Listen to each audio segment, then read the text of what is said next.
Assalamualaikum warahmatullahi wabarakatuh. Alhamdulillahilladzi an'amana bi ni'matil iman wal islam. Wa nusalli wa nusallimu ala khairil anam sayyidina Muhammadin wa ala alihi wa sahbihi ajma'in. Amma ba'd. Bapak Marwanto selaku dosen retorika dakwah yang saya hormati dan insya Allah muliakan, dan tidak lupa kepada teman-teman kelas PAIC yang baik hati dan saya sayangi.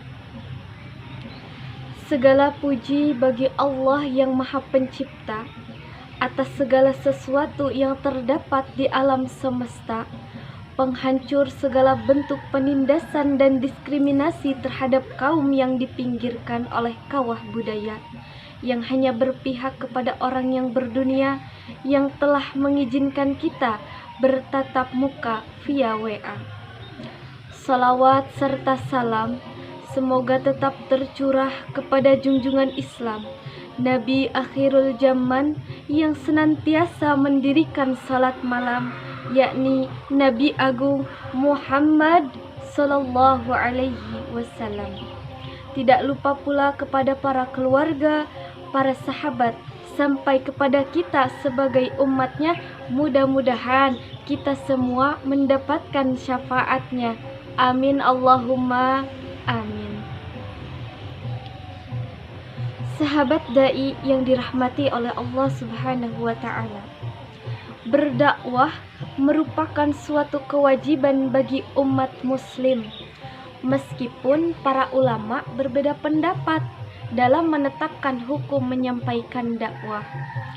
Ada sebagian ulama yang menetapkan dakwah sebagai fardu ain, ada juga yang menetapkannya sebagai fardu kifayah, tapi yang jelas bukan sebagai fardu ghibah. Allah Subhanahu wa Ta'ala berfirman dalam Quran surat Al-Imran ayat 104 yang berbunyi, A'udzu billahi minasy syaithanir rajim. Bismillahirrahmanirrahim. Wal takum minkum ummatun yad'una ilal khairi wa ya'muruna bil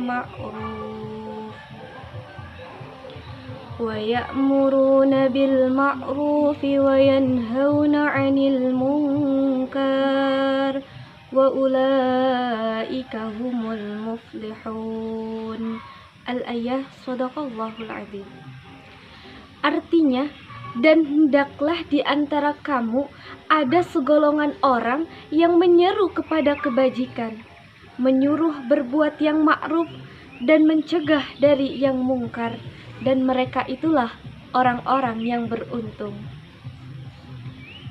Sahabat dai, maksud dari ayat ini adalah jadilah kamu sekelompok orang dari umat yang melaksanakan kewajiban dakwah, di mana kewajiban ini berlaku bagi setiap muslim sebagaimana dijelaskan oleh sabda Rasulullah Sallallahu Alaihi Wasallam.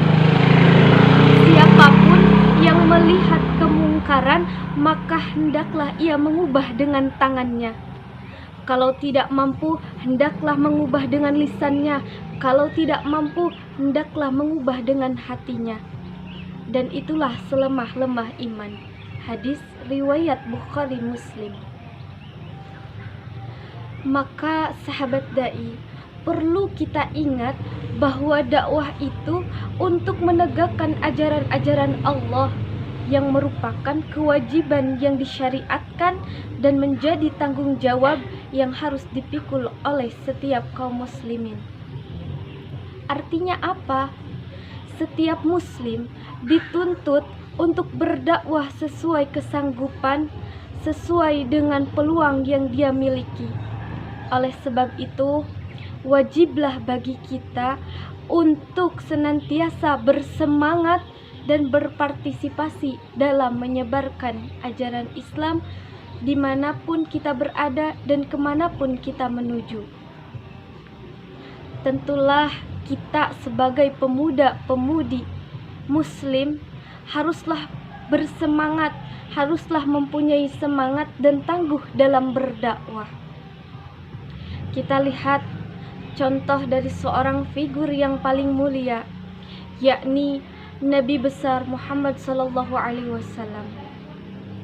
Sahabat dai yang dirahmati oleh Allah, Nabi Muhammad sallallahu alaihi wasallam diperintahkan untuk tangguh dan berani dalam berdakwah. Meskipun beliau dalam berdakwah harus menggunakan berbagai siasat. Masih ingatkah kita siasat yang pertama Nabi berdakwah kepada orang-orang yang terdekat? Yang kemudian Nabi berdakwah secara sembunyi-sembunyi dan terakhir secara terang-terangan. Sebuah riwayat mengisahkan Rasulullah Shallallahu Alaihi Wasallam bangun di tengah kegelapan malam yang sunyi untuk melakukan salat malam atau tahajud. Kemudian berzikir dan berdoa dalam waktu yang sangat lama.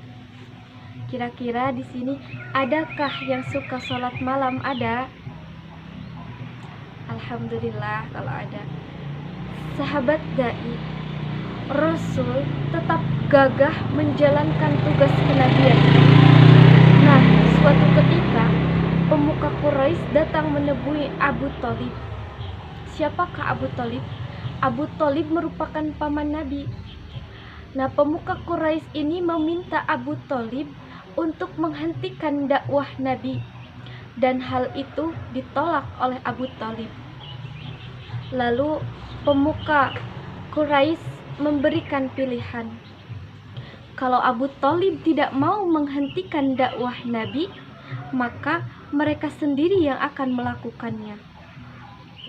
Dengan perasaan yang khawatir, Abu Thalib memanggil Nabi setelah tamunya itu pergi. Abu Thalib berkata, "Wahai anakku, pemuka kaum Quraisy memintaku untuk mencegah kamu menyiarkan Islam. Maka jagalah diriku dan dirimu, dan janganlah aku dibebani dengan beban di luar kesanggupanku." Nabi yang mendengarkan nasihat pamannya itu berpaling dan menangis.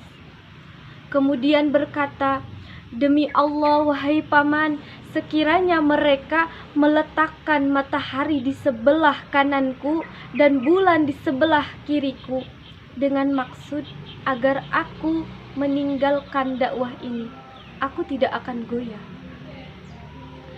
Aku akan tetap menyeru mereka agar mereka beriman kepada Allah Subhanahu wa Ta'ala, sehingga tersebar dan tersiar agama Islam di muka bumi, atau aku akan binasa karenanya.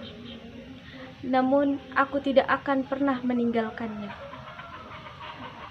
Abu Thalib yang melihat Nabi tetap semangat dan tangguh berdakwah, meski dengan dibayang-bayangi ancaman dan bahaya, kemudian mendekat dan mengatakan, "Pergilah dan sampaikanlah apa yang kamu kehendaki, yaitu berdakwah, wahai Muhammad."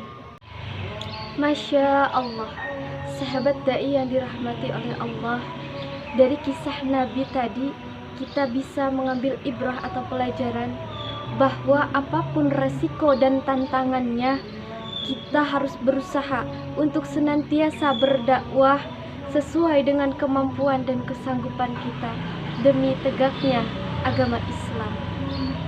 Jadi yuk, mari kita semua berusaha senantiasa berdakwah, apalagi di zaman sekarang ini yang semakin serba canggih.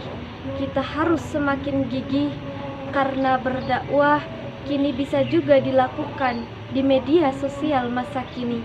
Jadi selalu semangat nggih. Kiranya cukup itu yang dapat saya sampaikan. Kurang dan lebihnya saya mohon maaf. Mudah-mudahan ada manfaatnya bagi kita semua. Wallahul muwafiq illa aqwamit thoriq. Wassalamualaikum warahmatullahi wabarakatuh.